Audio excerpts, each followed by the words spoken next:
Hey, No Cap Conversation. It's your host, Missy Banks, and I'm back for another episode. We're a different topic. Okay. I forgot to explain last episode that I think I did mention before that I am moving, so this is why I have a different scenery right now.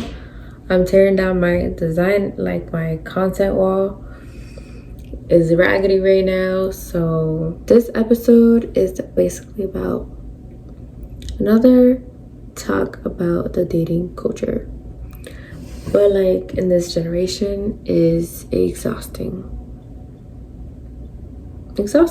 I honestly feel like the reason why it's so exhausting is because there's a talking stage involved, and then like the fake intentions and the ghosting culture. Like ghosting people is such a norm now. It's fucking annoying when you're trying to be with somebody and genuinely fuck with somebody. You know, soft launching relationships, like you're kind of like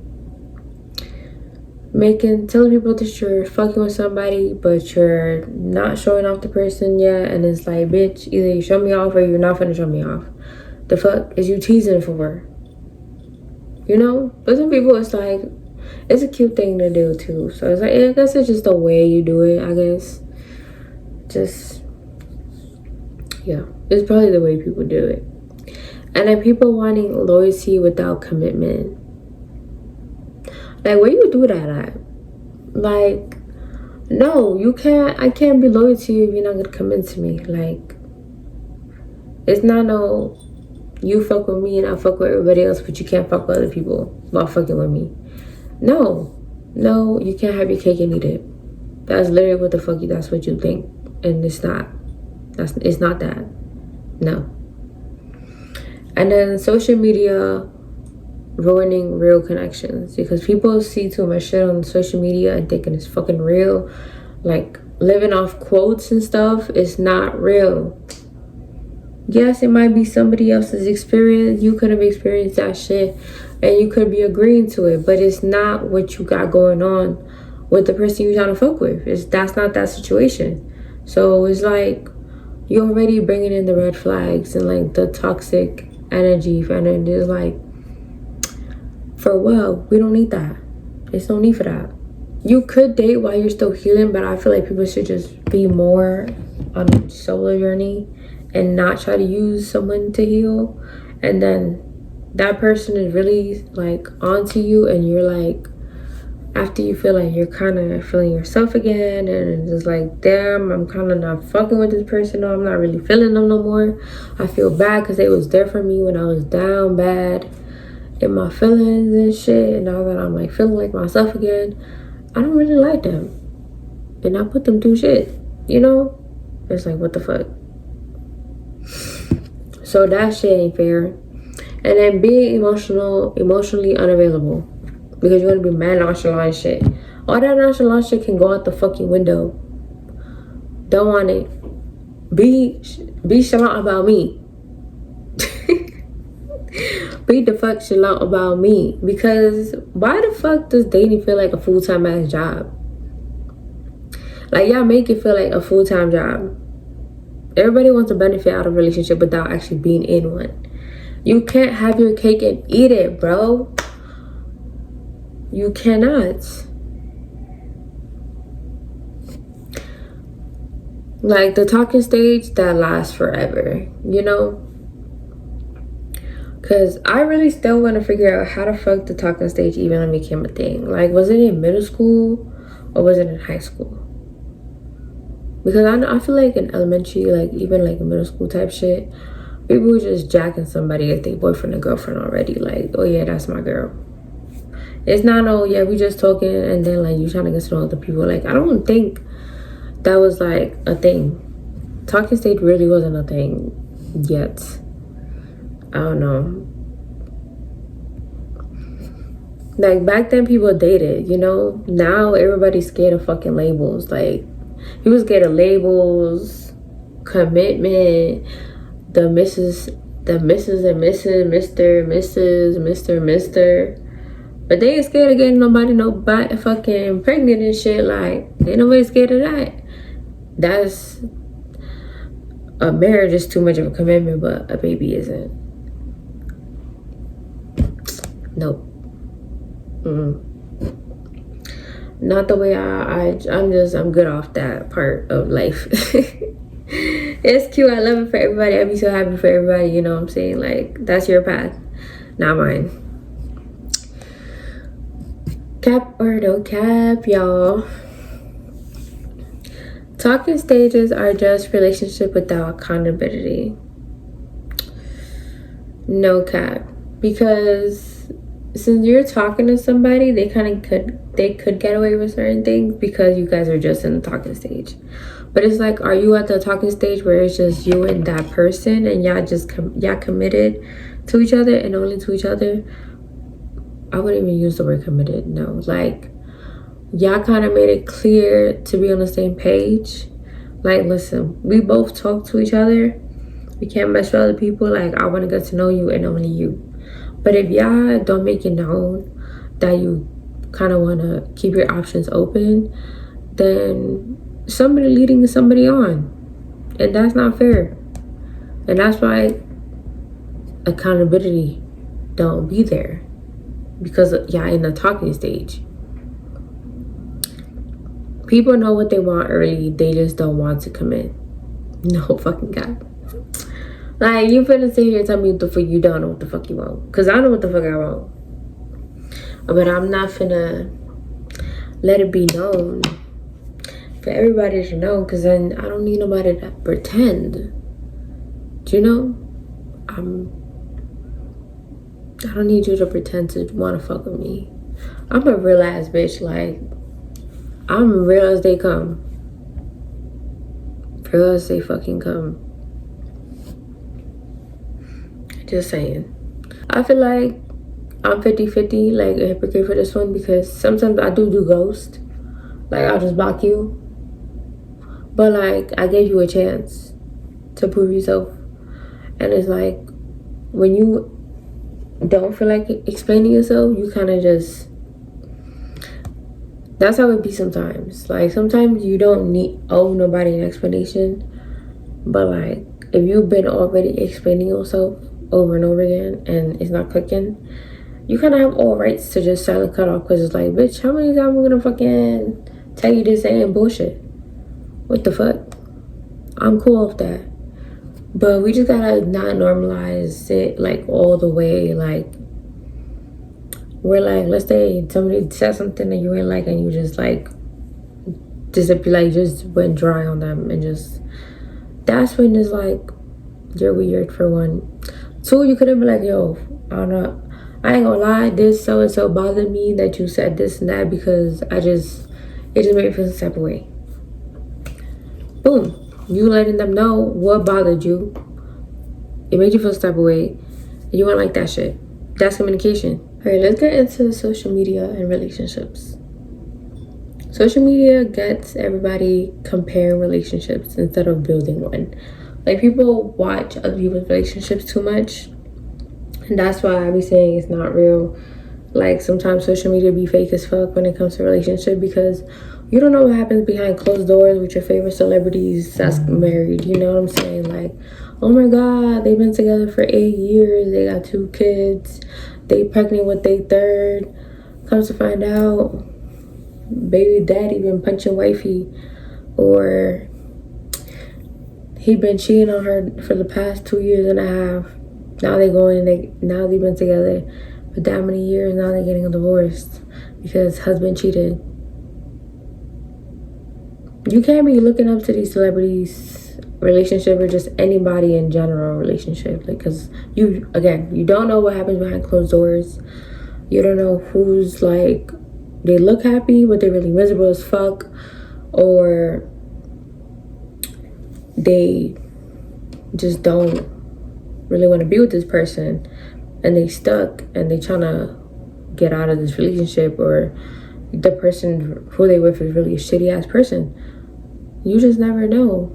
But sometimes you could see relationships that are really genuine and, like, oh shit, they actually love each other and they want to be together. Like, look at their love, like, or is that shit real? Then you just know when it's actually a real relationship versus it's a PR relationship, you know? Or it's like a stunt or whatever for views and shit.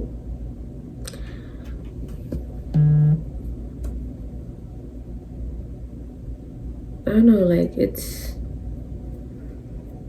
I know at one point when I was like first starting YouTube, I wanted like that type of relationship, or like that social media relationship. People look up to the couple and stuff. But I haven't met a girl that's down for that. Like, it's gonna be real, obviously, but I want us to like have a couples page and stuff like that and do couple shit, you know? Cap or no cap, private relationships last longer. That's a fact. No cap. Because when you're in the public eye, people have a lot of opinions on your relationship, especially like if you're on a TV show, you just constantly do YouTube videos and you post like pranks and like scripts and shit. People are gonna be like, okay, is this shit real, or y'all just like faking it all the fucking time, you know? Then there are some couples that really do fake shit all the time, and it's like, what the fuck is real about y'all? No, I don't want like that type of, no. Because then it's like, are we being authentic selves, or are we just like really doing shit just for the views, like cloud chasing type shit? No. You know, social media made people think they always have more options. I'm gonna say no cap to that, because social media do play a part in people's relationships at the end of the day. Some people that's the way of income and stuff. So, but when you're in a relationship, you kind of also have to be careful, because there be people that cheat on other people with other motherfuckers that do the same shit as them, and it's like, you wait for that. And yeah, because of that, you'll see it as like, oh, I got options. No, that's not how shit works. People make me feel like I'm a chore. I don't know. So it kind of sucks, but it's true. People say they want real love, but they don't have like urgency behind the person they want to fuck with, or their intention is not there. Like, how can you love somebody, but what do you do to maintain that love and feel like it's on the side it's supposed to be in? Because I love all my friends, not on a romantic ass level. So it's like, it's been a minute since I loved anybody romantically. So, because consistency is what I'm attracted to. So that's how I fall in love with people, when you're consistent with me. If you consistently show up for me, oh, I promise you, you're gonna get a softer side of me, and like my wall is gonna drop, like slowly but surely. The wall will come down, because your consistency is there. You're constantly showing up for me. You're constantly like giving me reassurance. You're constantly like making sure I'm good and protected and feel like I'm important to you. Oh, trust me, I'll be submissive as fuck when I know it's genuine. Cause then it's like, I'll do whatever the fuck you say. Like, cause I like being like that too. But you have to get me there. If not, fuck what you said. No, I ain't finna do none of that shit. Cause who the fuck is you? The fuck? I'm big homie. Fuck you mean. But nah, we're finna do our final no cap. Consistency is more attractive than money. Like I said, for me, this is my opinion for that, for sure. Yeah. Because it's like, you can consistently give me money. Let me stop. But like, you can't always buy somebody's love. You know, and that's like kind of, I know some people like, oh, you can buy mine, like, but then it's like, you're a gold digger. Now I ain't saying she a gold digger, but she ain't messing with no broke. No, you can't buy me. I had somebody that wanted to spoil the fuck out of me and wanted me to just exist, but like, I'm a boss babe. I need to have my own money, my own like flow and shit, like my own shit going on. You feel me? I'm too independent for that. Some people miss red flags because the chaos feels familiar, especially when you feel like you're in a relationship that you're not used to. Yeah, you kind of sabotage it on top of that. So no cap, I feel like I've done that before.